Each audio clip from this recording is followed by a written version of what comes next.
출애굽 당시 이스라엘 백성들은 애굽에서 오랫동안 노예 생활을 하면서 자신들의 앞날에 대한 기대와 희망이 전혀 없는 상태였습니다. 애굽의 철저한 압제 속에 있던 그들에게 희망은 전혀 보이지 않았기 때문입니다. 그리고 그때 그들은 하나님께 부르짖게 됩니다. 그 부르짖음을 하나님께서는 들으셨습니다. 그래서 하나님의 사람 모세를 세우시고 그들에게 보내셔서 10가지 재앙이라는 기적을 통해서 이스라엘 백성들이 애굽에서 나오게 하셨죠. 그리고 나서 이스라엘 백성들은 앞에는 홍해, 뒤에는 애굽 군대라는 난감한 상황에 처하게 됩니다. 그때 다시 한 번 더 이스라엘 백성들은 하나님께 부르짖게 됩니다. 하나님께서는 모세의 손짓을 통하여서 말씀을 통하여서 홍해를 갈라주시고 이스라엘 백성들은 그 마른 땅을 건너가게 하셨고 쫓아오던 애국 군대는 수장되게 하심으로써 구원하시는 하나님이심을 보여주셨습니다. 이렇게 이스라엘 백성들이 애굽에서 구원을 받을 수 있었던 것, 그것은 그들 스스로의 힘이 아니라 하나님의 신실하신 구원의 계획, 역사하심, 인도하심 덕분이었습니다. 그들이 절망과 고통 가운데에서 하나님께 부르짖었을 때에 하나님께서는 그 부르짖음을 들으시고 응답하심으로 신실하신 구원의 계획을 신실히 이루셨습니다. 이처럼 하나님의 위대하신 그 구원의 계획은 신실하십니다. 그것을 우리는 이스라엘 백성들의 출애굽에서만 볼 수 있는 것이 아니라 성경 전체에서 여러 곳에서 볼 수 있고 또한 오늘 본문에서도 볼 수 있습니다. 본문 1, 2절입니다. 여호와의 말씀이니라 내 목장의 양떼를 멸하며 흩어지게 하는 목자에게 화 있으리라. 그러므로 이스라엘의 하나님 여호와께서 내 백성을 기르는 목자에게 이와 같이 말씀하시니라. 너희가 내 양떼를 흩으며 그것을 몰아내고 돌보지 아니하였도다. 보라 내가 너희의 악행 때문에 너희에게 보응하리라. 여호와의 말씀이니라.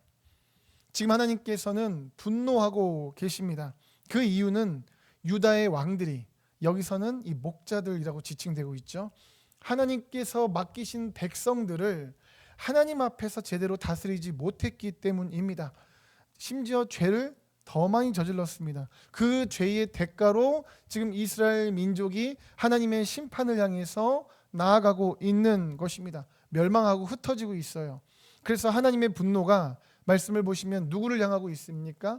목자들을 향하고 있습니다. 지도자들, 왕들을 향하고 있음을 우리는 볼 수 있습니다. 하나님께 순종함으로 백성들의 그 영혼을 구원한 것에 힘써야 될 그 목자들이 제대로 사명을 감당하지 못하고 있다라는 것이죠. 그래서 그것에 대해서 하나님께서는 분노하십니다. 그렇기 때문에 이 하나님의 분노는 곰곰이 생각해 보면 하나님의 백성을 사랑하심에서 비롯된다라고 할 수 있겠습니다.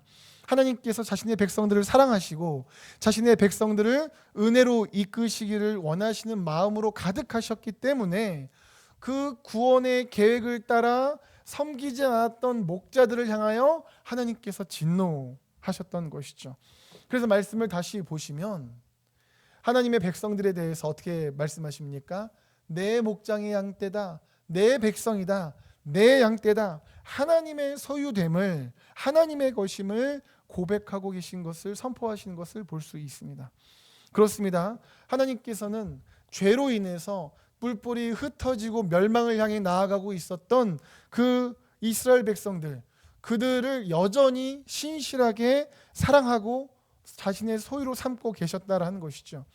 이렇게 백성들 입장에서는 자신들이 징계를 받고 예레미야 선지자를 통해서 지금 바벨론에게 너희는 멸망한다, 그 선포를 받고 있는 그 상황, 그래서 우리가 과연 하나님께 버림받았는가라고 여겨질 법한 그 상황 속에도 사실은 하나님께서는 여전히 그들을 소유 삼고 그들을 구원으로 인도하고 계셨습니다. 그래서 이어지는 3절의 말씀, 이해를 돕기 위해 세 번역 가져왔습니다. 말씀을 보시면 이렇게 말씀하십니다.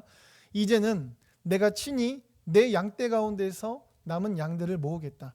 내가 쫓아냈던 모든 나라에서 모아서 다시 그들이 살던 목장으로 데려오겠다. 그러면 그들이 번성하여 수가 많아질 것이다. 이 빨간색 부분에서도 보실 수 있는 것처럼 하나님께서는 하나님의 백성들을 내 양떼라고 말씀하시며 자신의 소유됨을 말씀하십니다. 그리고 그들을 다시 모으시겠다고 말씀하십니다. 이처럼 하나님께서는 자신의 소유된 하나님의 백성들을 끝까지 사랑하시고 신실하게 인도하시며 구원하시고자 하십니다. 심지어 그들이 죄를 지어서 하나님께 버림받은 거 아니야? 징계받는 상황 속에서도 여전히 그들을 포기하지 않으시고 사랑으로 이끄셔서 그들에게 징계와 훈련과 연단을 주셨지만 여전히 그 모든 것을 합력하여 구원으로 인도하고 계시다라는 것이죠. 이것은 이 당시에 하나님의 백성들에게만 적용되는 것이 아니라 이 시대에 지금을 살아가는 우리에게도 동일하신 하나님이신 줄 믿습니다. 하나님의 자녀된 우리를 하나님께서는 신실하게 사랑하고 계십니다. 때때로 우리가 우리의 연약함 때문에 우리가 우리의 맡은 바, 하나님께서 우리에게 맡기신 바를 온전히 감당하지 못하여서 연단이나 여러 가지 징계나 고난 가운데 있다 할지라도 하나님께서는 그 모든 것들을 통하여 우리를 구원으로 이끄시는 하나님이시라는 것이죠. 왜요? 신실하게 사랑하시니까. 여전히 우리가 주님의 소유된 백성이기 때문입니다. 그러므로 우리가 어떤 상황에 있다 할지라도 고난이든 연단의 상황이든 심지어 나의 연약함 때문에 나의 죄 때문에 내가 지금 징계받는 상황인가 싶어지는 힘든 상황이라 할지라도 여전히 구원하시는 하나님을 믿음으로 바라볼 수 있어야 한다는 것이죠. 회개할 것은 회개하고 순종할 것은 순종하지만 여전히 하나님을 향한 기대는 우리가 잃어서는 안 된다라는 것입니다. 하나님을 향한 기대가 믿음입니다. 하나님께서는 우리가 믿음으로 살기를 원하십니다. 하나님께서 오늘도 나를 어떻게 인도하실까? 여전히 내가 지금 심지어는 내가 바벨론으로 끌려가는 것 같은 상황, 완전 예루살렘이 멸망하고 내가 완전히 바벨론으로 포로로 끌려가는 것 같은 그런 너무나 쉽지 않은 상황이라 할지라도 여전히 하나님을 향한 기대는 멈춰서는 안 된다는 것이죠. 왜요? 여전히 하나님께서는 이런 계획을 가지고 그들을 인도하고 계셨기 때문입니다. 그래서 오늘 본문에서 하나님께서 이렇게 말씀하십니다. 그러므로 여호와의 말씀이니라 보라 날이 이르리니 그들이 다시는 이스라엘 자손을 애굽 땅에서 인도하여 내신 여호와의 사심으로 맹세하지 아니하고 이스라엘 백성들에게 가장 강렬하게 남아있는 그 구원의 기억은 출애굽 사건입니다. 나라 전체가 포로로 되어 있었는데 그 애굽 나라, 그 당시 최강대국이었던 애굽 나라 전체의 10가지 재앙이라는 엄청난 사건이 펼쳐짐을 통하여서 하나님께서 그 이스라엘 민족을 구원하시고 홍해를 가르시며 그 애굽 군대를 수장하시는 것을 경험하면서 그들은 하나님께서 우리를 애굽 땅에서 인도하여 내셨었지, 이것이 가장 강렬했던 사건이었을 것입니다. 그런데 하나님께서는 그것으로 맹세하지 말라고 말씀하십니다. 그 이유가 무엇이냐면 더 큰 은혜를 주실 것이라는 의미입니다. 더 큰 구원을 주실 것이기 때문에 이제는 그것만 생각하지 말고 더 놀라운 구원을 주실 하나님을 바라보아라. 그것이 무슨 말씀이냐면요, 이어지는 8절 빨간색 부분입니다. 이스라엘 집 자손을 북쪽 땅 그 모든 쫓겨났던 나라에서 인도하여 내신 여호와의 사심으로 맹세할 것이며 그들이 자기 땅에 살리라 하시니라. 아멘. 북쪽 땅 그 모든 쫓겨났던 나라라는 것은요, 지금 이제 그들이 예루살렘이 멸망하고 그리고 끌려가는 그 바벨론을 의미합니다. 바벨론은 그 당시 최강 대국이었습니다. 아수르를 무너뜨리고 정말 위세가 엄청나게 강력했던, 그래서 지도를 보시면 굉장히 크게 영역을 확장했던 곳이 바벨론이었습니다. 그런데 하나님께서는, 신실하신 하나님께서는 그곳에서 그들을 구원하실 것이라는 것이죠.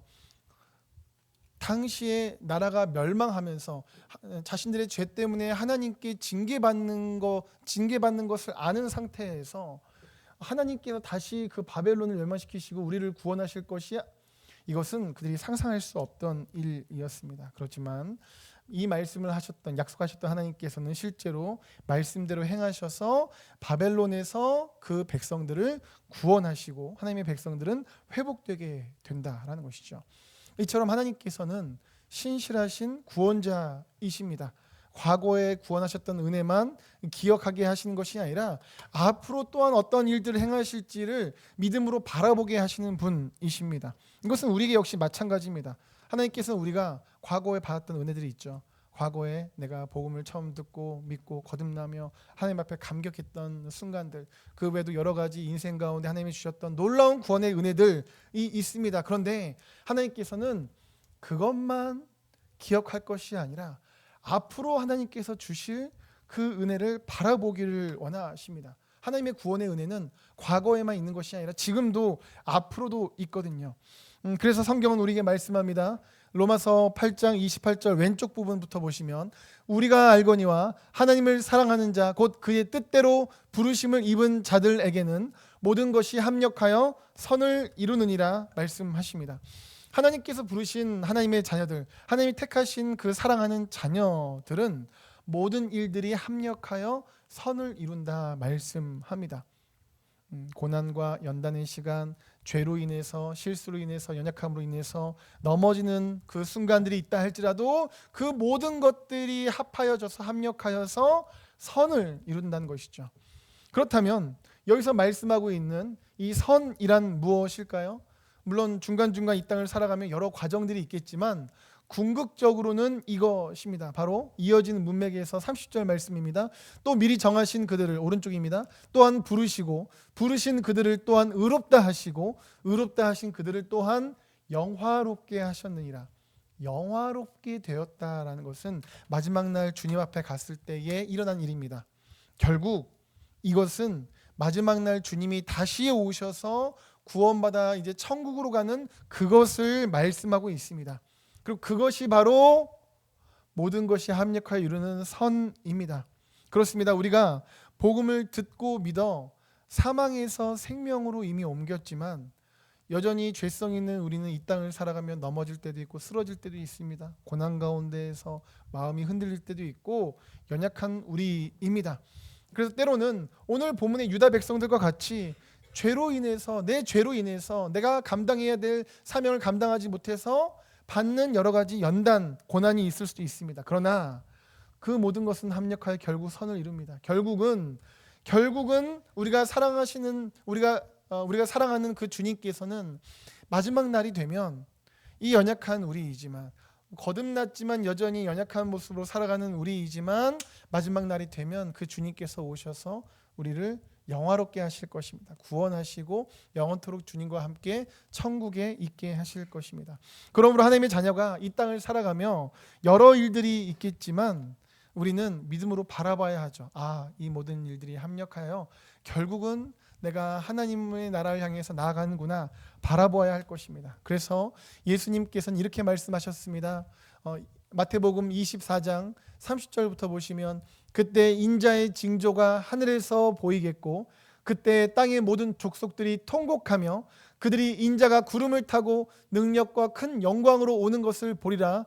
그가 큰 나팔 소리와 함께 천사들을 보내리니 그들이 그의 택하신 백성들을 어떻게 한다고요? 하늘 이 끝에서 저 끝까지 사방에서 모으리라 말씀합니다.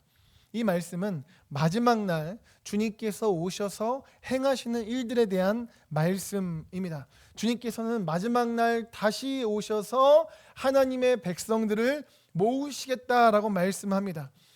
오늘 본문에서 하나님께서는 하나님의 때가 되면 하나님의 백성들을 사방에서 모아서 회복시켜 주시겠다와 같이 마치 그와 같이 마지막 날 하나님께서는 모으시겠다고 오늘 본문에서 그 백성들에게 말씀하고 계십니다.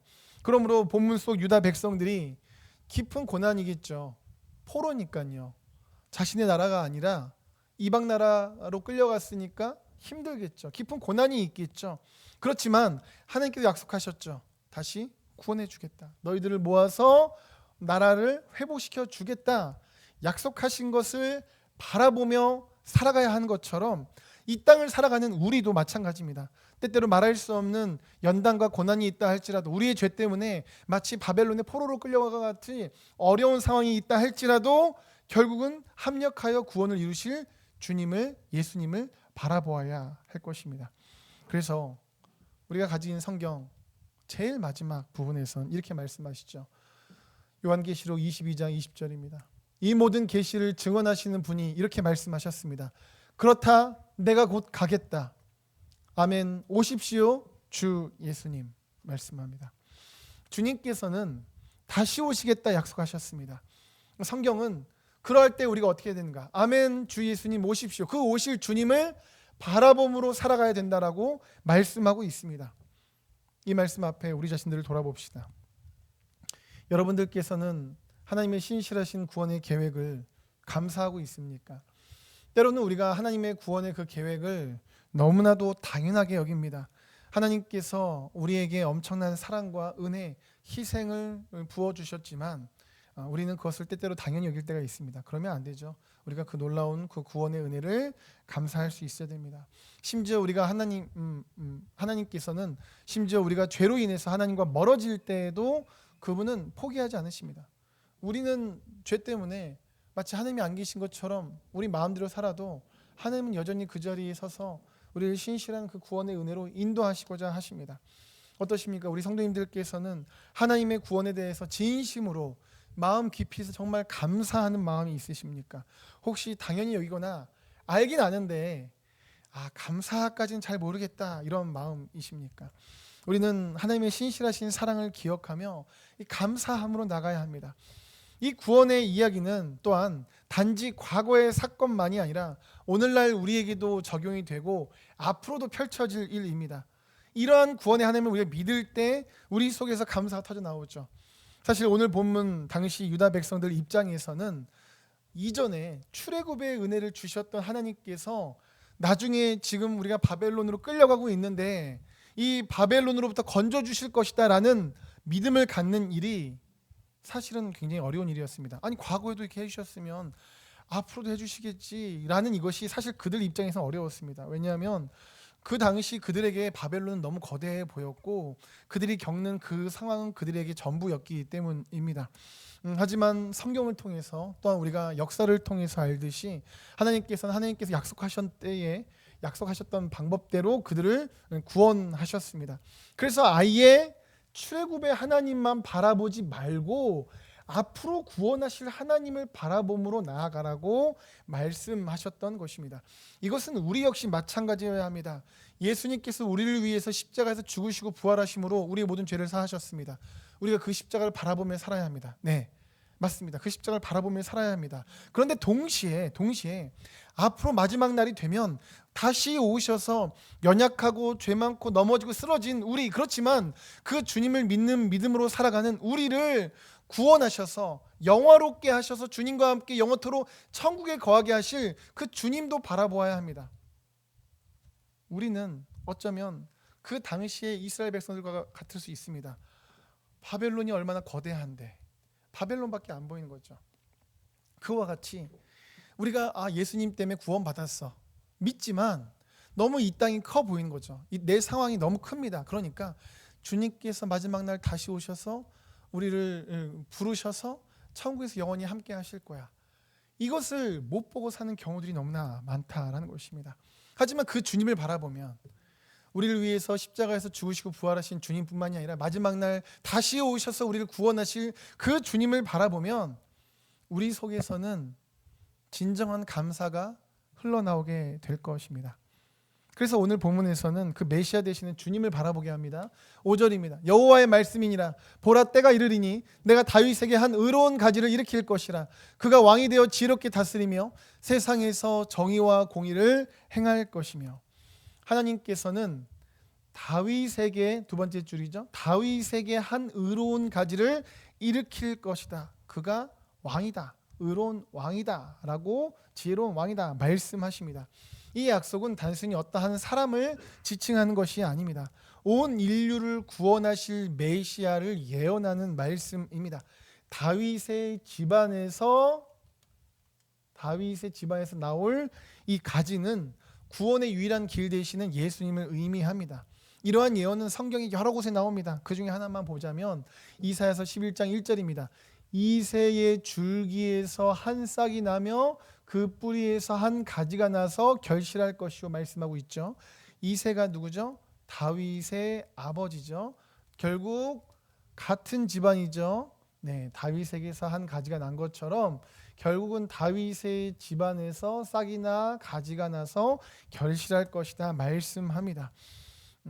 이렇게 다윗의 후손으로서 메시아 되시는 예수님께서 오실 것이라는 말씀입니다. 그런데 이분은 어떤 분이십니까? 본문 6절을 보시면 그의 날에 유다는 구원을 받겠고 이스라엘은 평안히 살 것이며 그의 이름은 여호와 우리의 공이라 일컬음을 받으리라 말씀하고 있습니다. 하나님께서는 예레미야를 통해서 약속하신 이 왕, 이 메시아의 이름은 바로 빨간색 부분과 같이 여호와 우리의 공의입니다. 이것의 원어를 보면 몇 가지로 해석을 할 수 있는데요. 그냥 쉽게 결론만 말씀을 드리면 예수님께서 우리의 구원자 되신다는 의미입니다. 그래서 세번역 성경은 이 부분을 잘 번역을 했길래 가져왔습니다. 6절 세번역입니다. 그때가 오면 유다가 구원을 받을 것이며 이스라엘이 안전한 거처가 될 것이다. 사람들이 그 이름을 주님은 우리의 구원이시다 라고 부를 것이다 말씀하고 있습니다. 그렇습니다. 왕 되시는 예수님께서 이 땅에 오셔서 우리에게 주시고자 하는 것은 무엇이냐면 구원입니다. 구원입니다. 예수님께서 우리에게 주시고자 하는, 진정으로 주시고자 하는 것은 어떤 물리적 상황의 좀 더 나아짐이 아니라 구원입니다. 구원. 그래서 생각해 보시면 지금 이 예레미야서 23장 6절 말씀, 그리고 5절 말씀, 메시아 되시는 예수님이 오신다는 이 말씀이 어떤 문맥 속에서 지금 주어지고 있습니까? 우리가 방금 전까지 말씀 나눴죠? 어떤 내용이었습니까? 바벨론으로 너희가 끌려가지만 너희가 그곳에서 구원받을 것이야. 그 말씀이었죠. 그 말씀의 문맥 속에서 메시아 되시는 예수님에 대한 말씀을 합니다. 하지만 사실 예수님께서 오셔서 바벨론으로 끌려갔었던 이스라엘 백성들을 데리고 나오셨던 것은 아니었죠. 그럼에도 불구하고 예레미야는 예수님을 통해서 구원이 임할 것이라고 이 바벨론 포로에서 해방되는 문맥 속에서 이 말씀을 주고 계셔요. 왜 그럴까요? 그 이유는 진정한 해방과 공의는 이 땅의 물리적인 상황을 뛰어넘기 때문입니다. 그래서 하나님의 말씀을 따라서 선포하고 있었던 예레미야는 이러한 문맥 속에서도 진정한 구원, 영원한 구원 되시는 예수님을 예언하고 선포하는 것입니다. 그러니까 1차적으로는 하나님께서 그들을 바벨론의 포로에서 구원하실 것이지만 궁극적으로 하나님이 주시고자 하는 지혜의 왕, 공의의 왕, 구원자 되시는 예수님을 통해서 주시고자 하는 진정한 해방은 단순히 바벨론에서 나오는 정도가 아니라 영원한 해방, 그들의 영원토록 하나님의 나라에서 해방을 누리는 것, 그 천국이라는 것이죠. 그래서 그 문맥 속에서도 메시아 되시는 예수님을 말씀하고 있는 것입니다. 이러한 말씀이 우리에게 주시는 아주 중요한 영적 원리가 있습니다. 우리가 이 땅을 살아가며 여러 가지 어려움을 겪죠. 문제들이 많죠. 우리는 그러한 문제들을 주님 해결해 주십시오라고 우리가 기도하며 살아갑니다. 그리고 많은 경우 하나님께서는 하나님의 은혜 속에서 그 문제들에서 승리할 수 있는 은혜와 해결됨을 주십니다. 그러나 우리가 여러 반복된 인생의 경험들을 통해서 알고 있는 것이 무엇입니까? 정말 10년 전에 그 문제가 해결되길 원했어요. 그리고 하나님께서 놀랍게 그 문제에 대해서 해결됨을 주셨어요. 그러면 그 다음부터 모든 우리 인생에 문제가 없습니까? 아니죠. 또 다른 문제가 옵니다. 또 그 문제를 놓고 기도해요. 해결되면, 아니면 어떻게 잘 넘어가면 또 문제가 있어요. 계속 문제는 이것만 해결되면, 이것만 해결되면 될 것 같은데 해도 또 문제가 있고 또 문제가 있는 것을 우리는 수도 없이 경험하죠. 주님이 우리에게 주시고자 하는 그 구원, 해방, 승리는 그거 하나 넘어가는 게 아닙니다. 영원한 하나님의 나라에서 이루어지는 참된 해방입니다. 그래서 오늘 본문에서도 1차적으로는 그래, 바벨론의 포로에서 해방돼서 돌아올 거야 라고 말씀하고 있지만 결국은 영원한 해방, 그 메시아 되시는 예수님을 바라보도록 말씀하고 있다라는 것이죠. 그러므로 우리 역시 마찬가지여야 합니다. 이 땅을 살아가며 여러 가지 어려움에 대한 기도 제목들이 있죠. 우리는 그 모든 일들을 통해서 결국은 더 깊이 구원자, 진정한 구원자 되시는 주님을 바라보며 하나님이 예비하신 그 주님께서 오셔서 마지막 날 주님과 함께 영원토록 그 천국에서 거하게 될 그 하나님의 나라, 그것에 대해서, 그것을 향해서 우리의 소망을 두어야 합니다. 그래서 성경은 이렇게 말씀합니다. 골로새서 1장 13절부터 보시면 그가 우리를 흑암의 권세에서 건져내사 그의 사랑의 아들의 나라로 옮기셨으니 그 아들 안에서 우리가 속량한 곧 죄의 사함을 얻었도다 말씀하고 있습니다. 하나님께서는 예수님을 통해서 우리를 흑암의 권세에서 구원하셨습니다. 이 구원은 잠깐 이 땅의 어떤 상황에 대한 문제가 해결되는 정도가 아니라 영적으로 영원히 우리의 전 존재가 주님 안에서 자유하게 되는 것입니다. 완전히 죄 사함으로 하나님의 나라로 옮겨지는 것입니다. 이 땅의 물리적인 문제뿐만이 아니라 우리를 얽어매고 있는 죄와 두려움으로부터 또한 죽음으로부터 완전히 해방시키시는 분이십니다. 그래서 예수님께서는 이렇게 말씀하십니다.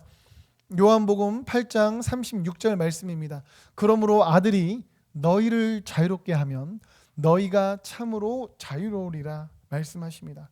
예수님께서 우리에게 주시고자 하는 자유는 이 땅에 있는 일시적인 자유가 아니라 영원한 하나님 나라의 자유입니다. 이러한 말씀들 앞에 우리 자신들을 돌아보기를 원합니다. 우리 성도님들께서는 예수님 안에서 진정한 자유를 누리고 계십니까? 예수님 안에서 진정한 평안과 감사의 삶을 살아가고 계십니까? 예수님이 주시는 그 자유는 우리를 얽어매고 있는 모든 죄와 두려움, 그 죽음에서 벗어나게 합니다.